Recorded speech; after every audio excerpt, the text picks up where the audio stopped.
Berusaha menjadi orang yang qanaah dan jangan suka membanding-bandingkan dengan yang lain. Nikmati apa yang Allah berikan kepada kita. Kebetulan kita punya motor yang agak butut, ya nikmati saja ya. Jangan terlalu lihat yang motor-motor mewah, sehingga membuat kita akhirnya bersedih, seakan-akan motor yang kita miliki sekarang tidak ada nilainya. Padahal sebelumnya kita tidak punya motor, punya sepeda. Allah kasih kita motor secukupnya ya, mungkin kurang bagus, nikmati. Jangan terlalu kita melihat yang indah-indah sehingga membuat kita tidak bahagia. Di antara hal yang membuat kita tidak bahagia karena hilangnya sifat qanaah dari diri kita. Kapan kita qanaah, bersyukur, nerimo, kalau bahasa sini ya, nerimo dengan apa yang Allah berikan, syukuri dengan apa yang Allah berikan, maka kita akan bahagia. Makanya Imam Syafi'i pernah berkata, "Idza ma kunta dza qalbin qanu'in fa anta wa malikud dunya sawa'u." Kalau kau memiliki hati yang qanaah, sungguhnya engkau dan raja dunia sama saja. Artinya apa? Itu raja membangun istana yang banyak ya, memiliki harta yang banyak, dia ingin bahagia. Tetapi bisa jadi Anda bahagia terlebih dahulu sebelum sang raja, tatkala Anda merasa puas dengan pemberian Allah Subhanahu wa taala. Ingat, kita hidup di dunia ini tidak selalu sesuai dengan apa yang kita cita-citakan. Maka kita nikmati apa yang Allah berikan kepada kita. Ya. Anda jangan merasa bahwasanya orang hanya bisa bahagia kalau kaya. Ya akhi, tidak ya akhi. Ya. Kita pernah mengalami fase-fase kehidupan. Di antara kita ada yang dulu pernah miskin dan dia juga dulu bahagia. Mungkin sekarang dia kaya, dia juga bahagia dalam kekayaannya. Di antara kita ada yang pernah kaya, dia bahagia, kemudian terjatuh, dia miskin, dia juga bisa menikmati kesusahan hidupnya. Jadi jangan antum berpikir bahwasanya orang kaya harus, orang bahagia harus apa? Harus kaya. Itu tidak benar. Betapa banyak orang kaya tidak bahagia.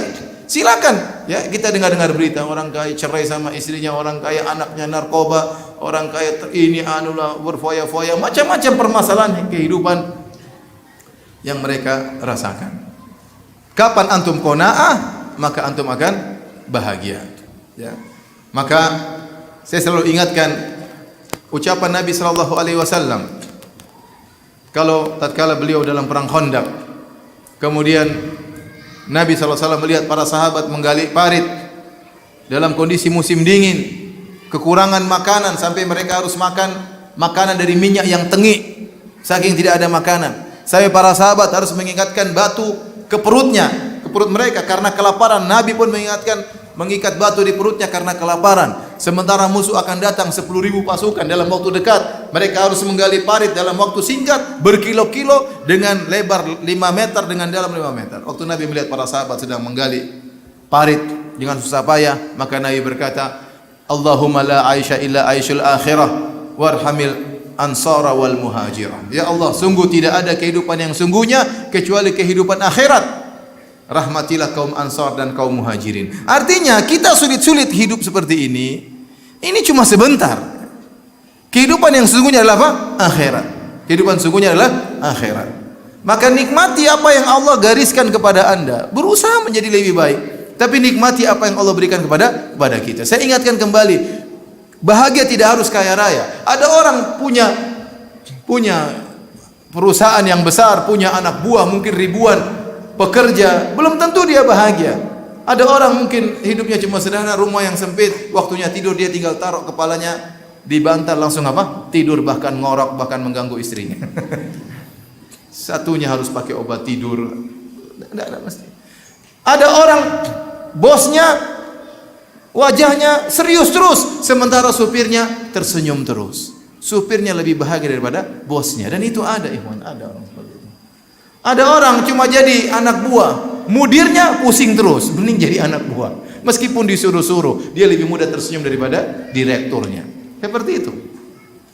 Maka bagaimana kita memanage hati kita? Kita qanaah. Lihat, Nabi SAW waktu melihat kondisi para sahabat susah, Nabi mengingatkan, dan itu didengar oleh para sahabat. Allahumma la aisha illa aishul akhirah.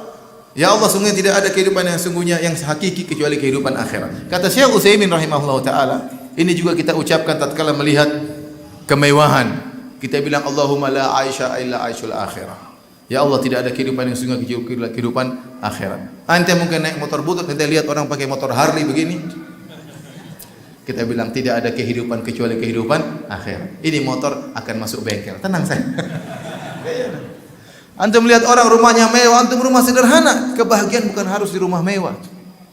Ya, akhi, saya lihat di Bekasi, saya lihat rumah gede, lebih lebar daripada masjid ini, lebar. Subhanallah. Kata teman saya, Ustadz, itu rumahnya gede, itu orang istrinya nggak ada, istrinya diambil orang. Coba. Mending sudahlah. Intinya kasihan, rumah mewah, hidup tanpa istri, apa hidup seperti itu? Rumah memang dia miliki, dia boleh terkenal, dia boleh tenar, tapi bukan berarti kebahagiaan dengan apa? Ketenaran. Kebahagiaan bukan berarti dengan kekayaan. Antum ingin bahagia, antum bisa bahagia. Siapapun diri antum. Yang penting antum punya sifat apa?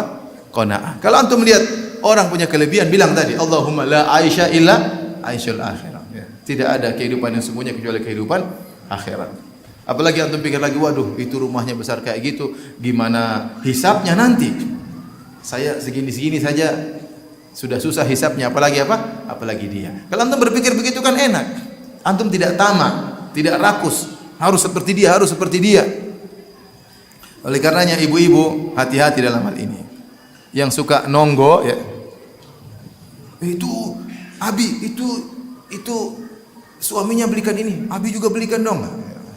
Akhirnya suaminya sengsara. Kenapa? Istrinya nuntut terus, belikan itu, belikan ini, belikan itu, belikan ini. Saya ketemu seorang polisi, saya umroh sama dia. Umroh sama polisi tersebut, sekamar, akhirnya dia bilang, Ustaz, aduh istri saya susah Ustaz. Kenapa? Kemarin dia main ke tetangga, dia tetangganya beli kulkas baru, pulang, Abi belikan kulkas baru dong. Itu, istrinya salah pergaulan. Makanya hati-hati ikhwan, ya. Ya, gaji Abi berapa kan?